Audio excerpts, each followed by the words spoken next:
Damai sejahtera Allah yang melampaui segala akal, itulah yang memelihara hati dan pikiranmu di dalam Kristus Yesus Tuhan kita. Amin. Shalom. Horas madihita saluhutna.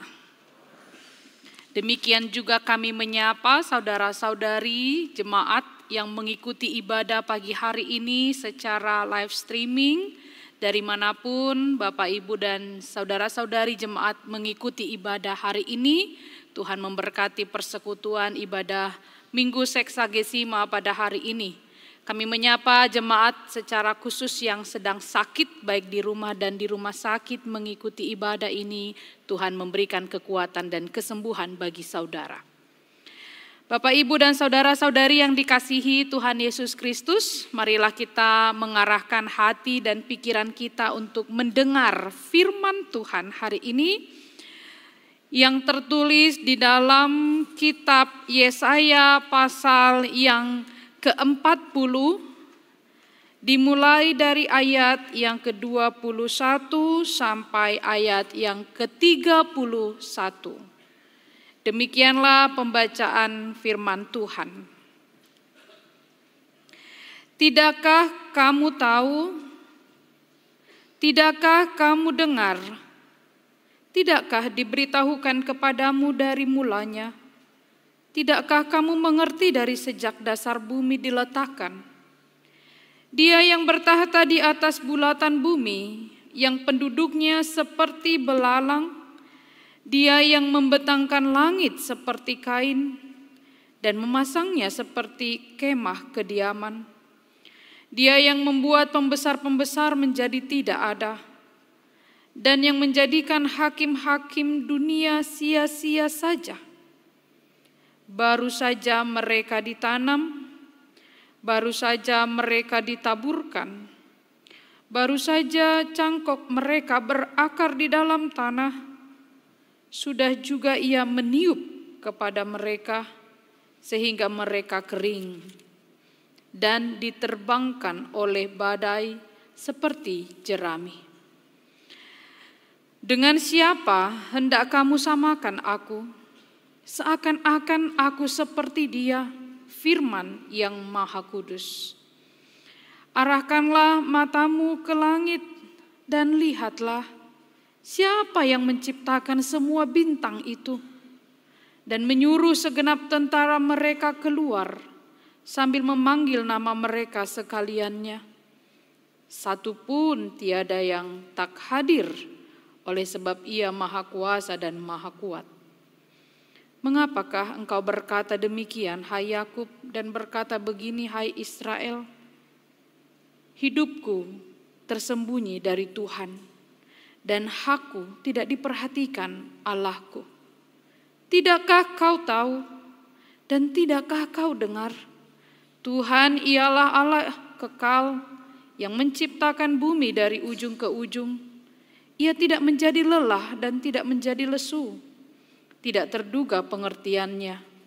Dia memberi kekuatan kepada yang lelah dan menambah semangat kepada yang tiada berdaya. Orang-orang muda menjadi lelah dan lesu, dan teruna-teruna jatuh tersandung. Tetapi orang-orang yang menanti-nantikan Tuhan mendapat kekuatan baru. Mereka seumpama Raja Wali yang naik terbang dengan kekuatan sayapnya. Mereka berlari dan tidak menjadi lesu. Mereka berjalan dan tidak menjadi lelah. Demikianlah firman Tuhan.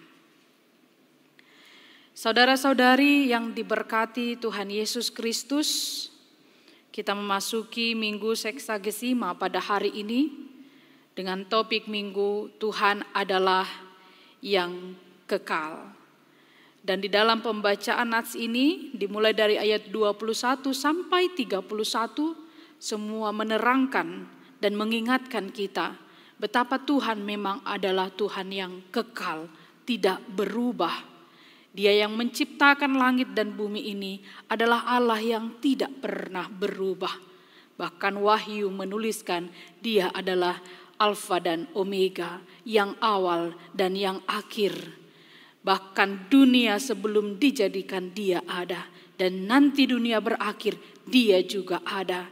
Tidak pernah berubah dari selama-lamanya sampai selama-lamanya. Tetapi sangat berbeda dengan dunia ini, bahkan dengan diri kita manusia sekalipun.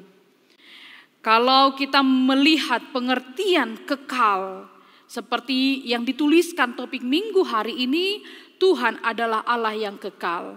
Maka kita akan memahami terlebih dahulu apakah yang dimaksud dengan kekal. Kenapa Tuhan dikatakan adalah Allah yang kekal? Kalau dikatakan kekal adalah maknanya tidak pernah berubah atau tetap. Dari sejak awal sampai akhirnya tetap. Kalau yang tadinya baik sampai endingnya juga akan baik.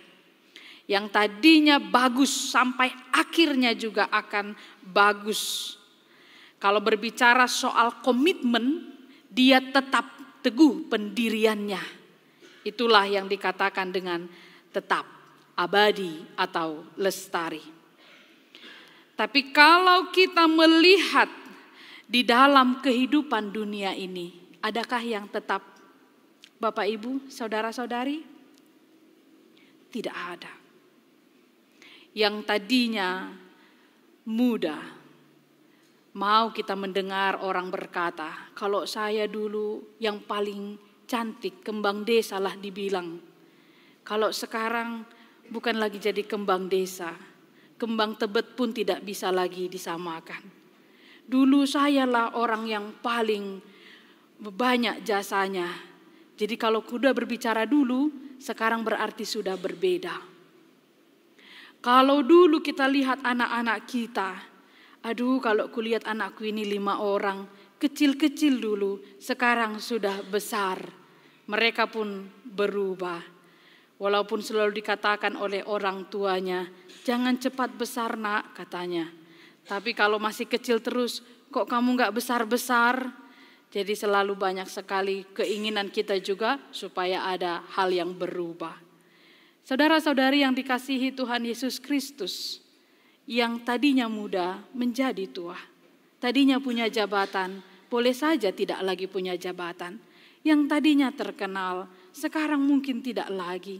Kalau kita baca di media sosial, banyak sekali artis-artis legendaris yang dulunya sangat populer. Sekarang mereka mencari sesuap nasi saja, harus dengan pekerjaan yang tidak kita pikirkan sebelumnya. Karena sebelumnya mungkin begitu glamor dan kita lihat hanya di layar TV. Sekarang bahkan hanya membuka kuliner atau usaha-usaha lainnya. Itulah yang menunjukkan dunia ini berubah. Tidak menetap. Semuanya berubah. Kalau melihat perjalanan gereja HKBP Tebet dari masa ke masa, mungkin kita akan menyaksikan banyak yang berubah. Malona jolo hami songonodo. Molona jolo, kalau dulu, dan seterusnya. Berarti kan ada perubahan. Oleh karena itu saudara-saudari yang diberkati Tuhan Yesus Kristus, hidup itu seperti roda, berputar terus. Berputar terus. Yang tadinya kuat, sekarang sudah lemah. Yang tadinya punya kuasa, sekarang tidak. Yang tadinya mungkin memiliki pendapatan yang melimpah ruah, sekarang sulit. Hidup itu seperti roda. Yang tadinya sehat, dinyatakan tidak ada sakit, sekarang punya penyakit.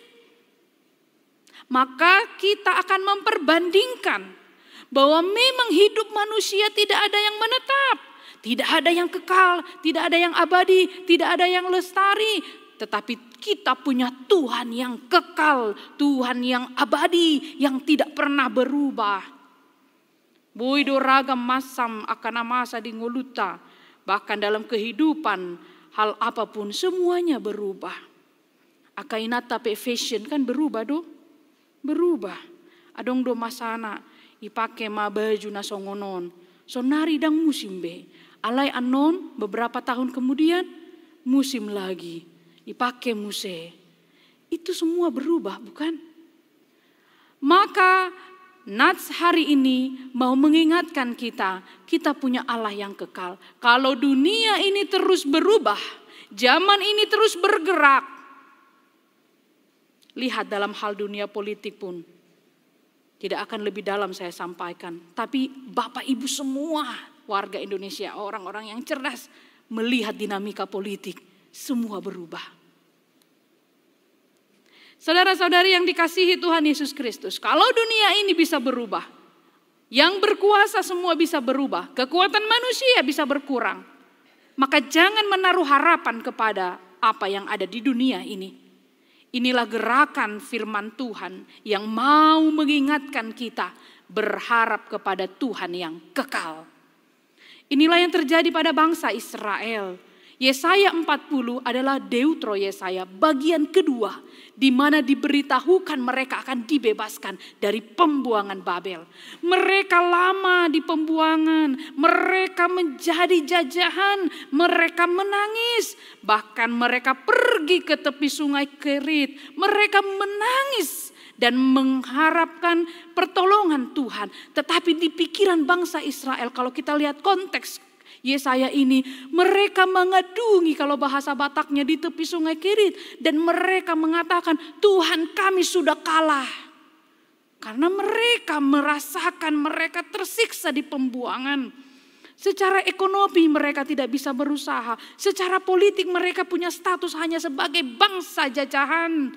Dalam bidang agama mereka tidak bisa memuji Tuhan karena tidak ada bait Allah di sana. Makanya mereka menangis, mengedungi, mereka menjerit. Bangsa itu berkata, Tuhan kami sudah kalah.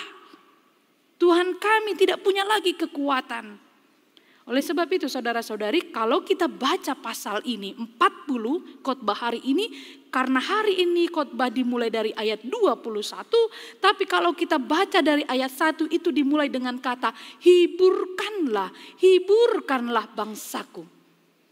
Jadi sebenarnya kondisi bangsa Israel pada waktu itu mereka sudah letih lesu, tidak punya pengharapan, mereka menganggap Tuhan sudah kalah. Maka Tuhan mengatakan pada ayat ini, ayat 21, 22, 23. Dan bahkan dikatakan ayat 24, ini ada 4 ayat yang menyatakan betapa fananya dunia ini. Lihat saja mereka baru saja ditanam, baru saja ditaburkan, baru saja cangkoknya berakar, dikatakan di ayat 24. Sudah juga ia meniup kepada mereka, mereka langsung kering. Artinya fana, tidak ada apa-apanya. Kita juga tidak ada apa-apanya di hadapan Tuhan.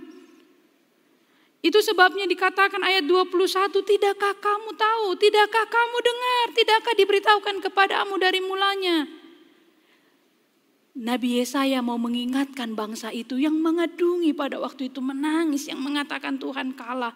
Tidakkah kau dengar, tidakkah kau tahu, Dia yang bertakhta di atas bulatan bumi. Mereka diingatkan tentang kuasa Tuhan yang kekal. Karena pada waktu itu bangsa Israel sudah percaya kepada Baal, dewa Marduk, yaitu dewa-dewa yang disembah di Babel, yaitu dewa-dewa yang disembah oleh mereka, Allah-Allah Baal yang disembah mereka. Mereka sudah beralih ke sana. Banyak yang tidak kuat sehingga mereka pergi imannya menjadi penyembah berhala. Maka Yesaya ingatkan, tidakkah kau tahu, tidak kau dengar? Bumi Dia yang ciptakan, langit Dia yang membuatnya seperti kain yang dibentangkan. Dia yang membuat pembesar-pembesar. Tidakkah kau dengar itu? Tidakkah kau ingat? Jadi sama seperti kita.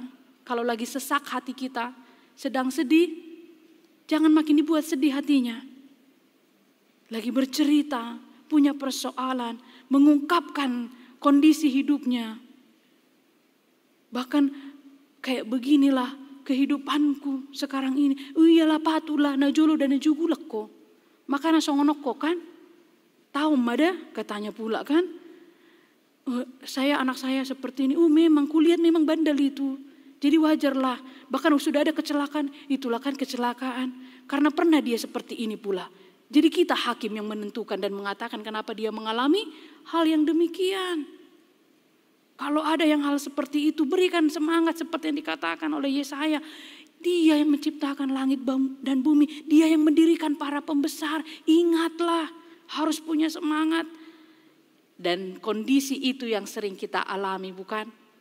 Patah semangat, lemah, letih lesu.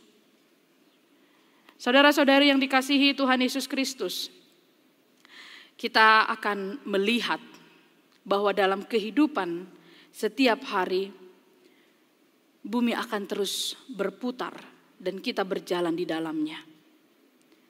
Jemaat yang diberkati Tuhan Yesus Kristus, marilah kita melihat ayat 26. Ketika kita menghadapi persoalan, ketika bangsa itu menangis menjerit, Yesaya berkata demikian, arahkan matamu ke langit dan lihat siapa yang menciptakan semua bintang itu. Ketika kita putus asa, sama seperti yang dituliskan Yesaya 40 ayat 26, arahkan matamu ke langit. Bahkan lihat di sekitar kita, siapa yang menciptakan ini? Tuhan, dia yang menciptakan semua itu.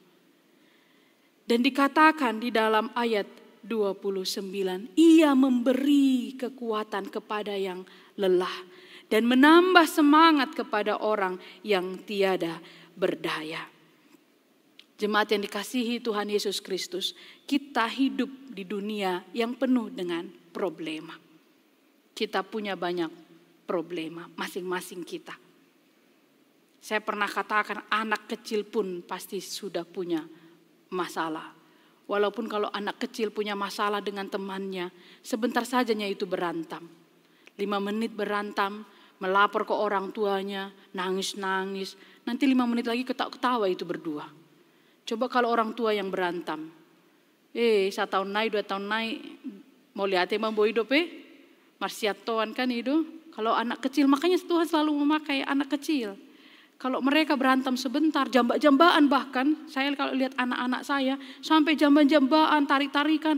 Aku gak suka sama adikku, mama, aku gak mau, kirim aja itu ke rumah opung. Sampai begitu ngomongnya, nanti 5 menit lagi udah peluk-pelukan.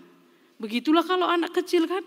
Walaupun saya katakan semua orang punya persoalan, dari mulai degdanak pengadong persoalan. Nah, jemaat yang dikasihi Tuhan Yesus Kristus, hari ini kita diteguhkan oleh firman Tuhan. Apabila kita menganggap masalah sebagai beban, kita akan menghindarinya. Kalau kita menganggap masalah sebagai beban, kita akan menghindari masalah itu. Tapi kalau ada masalah, mari kita hadapi supaya kita tidak kehilangan kesempatan untuk melihat pertolongan ajaib dari Tuhan. Ketika kita punya masalah, mari melihat pertolongan ajaib dari Tuhan dengan menghadapi masalah itu. Dan dikatakan bahwa Tuhan memberi kekuatan kepada kita. Dia memberi kekuatan kepada yang lelah dan menambah semangat kepada yang tiada berdaya. Orang-orang muda menjadi lelah dan lesu, teruna-teruna jatuh tersandung. Tapi lihat, orang-orang yang menantikan Tuhan, dia mendapat kekuatan baru. Menantikan Tuhan, sekali lagi, ketika kita hidup dalam persoalan, pergumulan, nantikan Tuhan. Menantikan Tuhan itu bukan diam dan berdoa terus. Punya masalah berdoa terus, pasti sembuh. Pendeta bilang menantikan Tuhan. Holan sipma ibana jabuna terus. Di sima ibana paimaun pertolongan Tuhan. Tidak, minta, cari dan ketuk. Itu semua kata kerja aktif. Orang yang menantikan Tuhan adalah orang-orang yang meminta, orang-orang yang mencari, orang-orang yang mengetuk. Jadi jangan harap ada pertolongan dari Tuhan. Tidak akan ada semangat baru yang Tuhan tambahkan kalau kita tidak meminta, tidak mencari, tidak mengetuk. Jangan salah mentafsirkan apa yang ditulis di dalam Yesaya ini yang dikatakan menantikan. Menanti itu berharap tapi sambil berjuang. Kalau ada sakit dalam tubuhnya, dia harus mengatakan aku pasti sehat, aku berusaha berobat, punya mindset yang positif. Jangan katakan ini takdir saya. Onma, kalau dulu orang tua selalu mengatakan turbuk ningoluku, takdir. Tapi kita tidak mengenal takdir. Tuhan memberi kesempatan kepada kita untuk berusaha. Kita lihat tadi epistel hari ini. Ketika sakit, mertua Petrus sakit demam. Tuhan Yesus cuma pegang tubuhnya. Apa yang dituliskan oleh kitab yang mengatakan di dalam pasal yang selanjutnya dikatakan saudara-saudari dalam Markus pasal 1 ini. Tuhan hanya memegang tubuhnya, lalu mertua Simon itu sembuh. Lalu dikatakan, lalu datanglah banyak orang datang kepada Tuhan Yesus dengan berbagai masalah, dengan berbagai penyakit, dengan banyak orang yang kerasukan setan. Lalu Tuhan menyembuhkan mereka semua. Tidak ada yang disembuhkan yang tidak datang kepada Tuhan. Jadi memang harus kita berusaha minta kepada Tuhan, berjuang kepada Tuhan. Dan lihat kuasa Tuhan. Tuhan hanya memegang tubuh dari mertua Petrus itu sembuh. Jadi kenapa kita harus ragu? Bukankah Tuhan yang menyembuhkan mertua Petrus itu Tuhan yang sama yang hari ini kita doa dan memujinya? Apakah Tuhan kita itu berubah? Tidak. Itu yang menjadi topik hari ini. Kita punya Tuhan yang tidak berubah kuasanya. Kalau pada waktu itu banyak orang sakit datang kepada Tuhan Yesus. Dan Tuhan sanggup menyembuhkan mereka. Lalu zaman sekarang tahun 2024 ini. Apakah Tuhan tidak sanggup melakukannya? Tuhan sanggup. Karena dia Tuhan yang kuasanya tidak akan berubah. Ale persoalan na percaya do hita mangina. Kita yakin tidak. Karena seringkali, acap kali persoalan menutupi iman kita. Biarlah seperti inilah song-songonom mak, idalani mak. Mental orang-orang percaya harus mental pejuang. Dia tidak mau menyerah dan tenggelam dengan persoalannya. Dia harus bangkit dengan persoalan yang dia alami. Dan dikatakan bahkan pada ayat terakhir, dia seumpama burung Raja Wali. Saudara-saudari, referensi burung Raja Wali kita akan temukan di banyak ayat. Khususnya dalam perjanjian lama. Yeremia 28 ayat 49 dikatakan bahwa ia datang melayang seperti burung Raja Wali dan mengembangkan sayapnya ke atas Moab.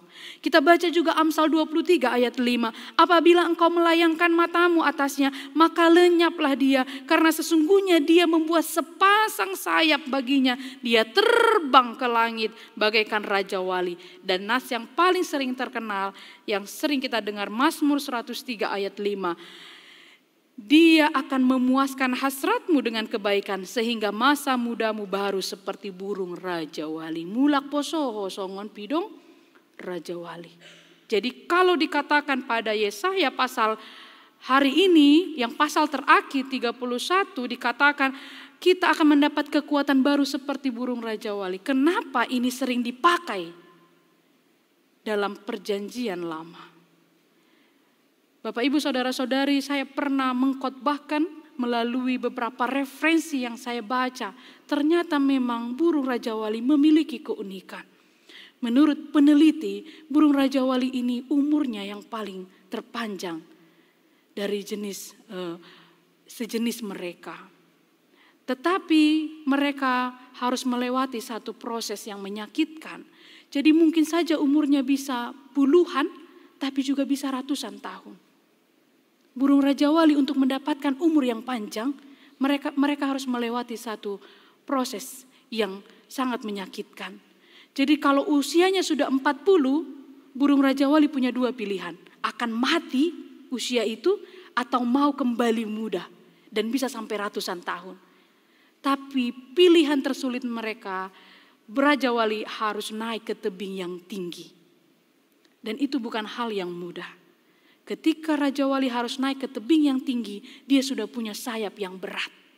Sehingga itu bukan yang mudah untuk dia naik ke tebing yang sangat tinggi. Dia harus lewati itu untuk bisa mendapatkan fase yang baru dari usianya yang sudah ditempuhnya. Dia naik ke tebing yang tinggi, lalu dia melepas bulu-bulunya. Dan itu proses yang menyakitkan. Tetapi setelah dia melepas bulu-bulunya yang banyak, yang tua, yang lama itu, maka akan tumbuhlah bulu-bulu yang baru. Dan dia juga harus mematukkan patuknya ini ke ujung tebing. Dan itu juga menyakitkan. Tapi setelah itu tumbuhlah paruh yang baru. Dia juga harus mencabut cakar-cakarnya ini. Dan itu juga menyakitkan. Tapi setelah itu tumbuhlah cakar yang baru. Dan setelah dia melewati fase itu, maka burung Raja Wali bisa sampai berumur ratusan tahun. Pilihannya tadi saya katakan dua. Mau tetap 40 tahun lalu meninggal dengan kondisinya, atau melewati fase yang sulit dan mendapatkan fase hidup yang baru. Dan mungkin hidup kita juga seperti itu. Ketika kita menghadapi persoalan, masalah, kesulitan, kita punya dua pilihan. Mau menyerah atau berjuang. Tapi lewati fase yang menyakitkan dulu. Berjuang dulu. Upayakan kita bisa memberikan yang terbaik di hadapan Tuhan dengan perjuangan kita. Tidak ada orang yang berhasil tanpa ada proses yang menyakitkan. Seorang ibu yang memiliki anak yang sukses, juga dia melewati proses yang menyakitkan kan? Kalau kita lihat anak kita sudah besar, ma mulu najulu najugulak ko daba anak pangguaraku, namaulah ko isuru, songonon. Tapi kita lihat prosesnya, Tuhan berikan dia perubahan. Ini misalkan hal-hal yang praktis kita alami. Dan ada sebuah buku yang menuliskan seorang ibu yang selalu mendoakan anaknya. Pastor ini berkata, kenapa ibu selalu mendoakan anakmu padahal anaknya sudah terjerat dan masuk penjara? Dia katakan, tidak ada doaku yang sia-sia. Suatu saat doaku ini akan mengubah kehidupannya oleh Tuhan yang menyentuh hatinya. Entah kapan, bahkan mungkin saat dia mau mati. Dan ibu ini tidak pernah berhenti mendoakan anaknya. Jemaat yang dikasihi Tuhan Yesus Kristus, hari ini kita percaya tempat kita menaikkan doa kita adalah kepada Tuhan yang kekal. Teruslah meminta kepada Tuhan. Karena keberhasilan tidak diukur dengan apa yang telah kita raih. Tetapi kegagalan yang telah kita hadapi dan keberanian yang membuat kita tetap berjuang melawan rintangan yang bertubi-tubi hingga kita menang atasnya. Seperti seekor burung elang, hadiah terbaik yang bisa diberikan kepada anaknya bukanlah amang-inang diberi serpihan makan setiap pagi. Bukan juga dikasih eraman yang hangat oleh induk elang ini, bukan. Hadiah terbaik apa? Elang ini akan mencampakkan anaknya dari tempat yang tinggi. Lalu anaknya itu seketika seperti akan jatuh. Tapi kemudian dia berusaha untuk mengepakkan sayapnya. Dan saat itu dia berhasil. Sadarkah kita bahwa Tuhan juga memelihara kita dengan cara seperti itu? Kadang seperti dilempar kita. Tapi di situ kita harus berusaha sampai kita memenangkan persoalan kita. Jemaat yang dikasihi oleh Tuhan Yesus Kristus, hari ini marilah kita percaya bahwa pertolongan Tuhan sungguh nyata kepada kita. Yang sakit pasti bisa sembuh. Alkitab selalu menceritakan yang sakit bisa disembuhkan oleh Tuhan. Yang punya pergumulan pasti akan Tuhan berikan jalan keluar. Tapi tidak sembarang orang diberikan kekuatan yang baru. Hanya kepada siapakah diberikan? Orang yang menantikan Tuhan. Hanya kepada orang yang menantikan Tuhan. Bapak, Ibu, dan saudara-saudari yang dikasihi Tuhan Yesus Kristus, lihatlah betapa Tuhan selalu hadir untuk hidup kita. Betapa Tuhan selalu menantikan juga kita yang datang kepadanya. Sekarang mari bersiap untuk selalu hadir kepada Tuhan. Berdoa meminta kepada Tuhan setiap hari. Kita lihat tadi epistel menuliskan pagi-pagi benar. Tuhan bangun untuk berdoa. Tuhan Yesus. Saya bisa melihat dan saudara-saudari bisa membacanya. Tadi kita responsoria membaca epistel ini. Pagi-pagi benar, waktu hari masih gelap, ia bangun dan pergi keluar. Padahal kalau kita lihat aktivitas Tuhan Yesus, yang datang kepada Tuhan Yesus bukan 1-2 orang Bapak Ibu. Banyak sekali yang mau minta kesembuhan dari Tuhan Yesus. Jadi mungkin jam istirahat Tuhan Yesus itu hanya sedikit. Tapi lihat, epistel dari Markus menuliskan pasal 1. Pagi-pagi benar Tuhan Yesus bangun ketika hari masih gelap. Dia datang untuk berdoa, meminta kekuatan kepada Tuhan. Anak Allah sendiri Sebagai manusia biasa, pagi-pagi benar, hari masih gelap, datang kepada Bapa di surga untuk meminta, memberikan dia kekuatan supaya Tuhan Yesus punya kekuatan untuk memberitakan Injil dan menyembuhkan banyak orang. Roma tong hita, martangi yang pedang ringgas. Nah, poso bangunnya jam berapa? Pemuda-pemudi bangun jam berapa? Datangkah kepada Tuhan pagi-pagi benar? Pagi-pagi benar minta sama Tuhan, kuatkan aku Tuhan. Hanya orang yang menantikan Tuhan sekali lagi yang diberi kekuatan baru. Kalau na tua-tua nami son pasti do manogot pe ngadungo. Ay molo hubege aka carita o puku molo mar carita jam 3 jam 4 ngadungo inna. Dang boy be nok si malulong na. Sudah terbangun. Pasti pagi-pagi aktivitasnya apa? Mendengarkan lagu, bernyanyi, berdoa. Kalau pemuda-pemudi, semoga bisa ya memiliki habit yang baru. Hari ini kita belajar seperti Tuhan Yesus. Datang kepada Tuhan pagi-pagi benar, meminta kekuatan kepadanya. Karena itu dia akan memberi kekuatan yang baru bagi kita. Sehingga siapapun di sini yang punya persoalan dan pergumulan, minta kekuatan kepada Tuhan. Dia memberi semangat baru kepada kita. Nantikan Tuhan dan percayalah dia adalah Allah yang tidak akan berubah. Tuhan menolong dan memberkati kita semua. Amin. Marilah kita berdoa.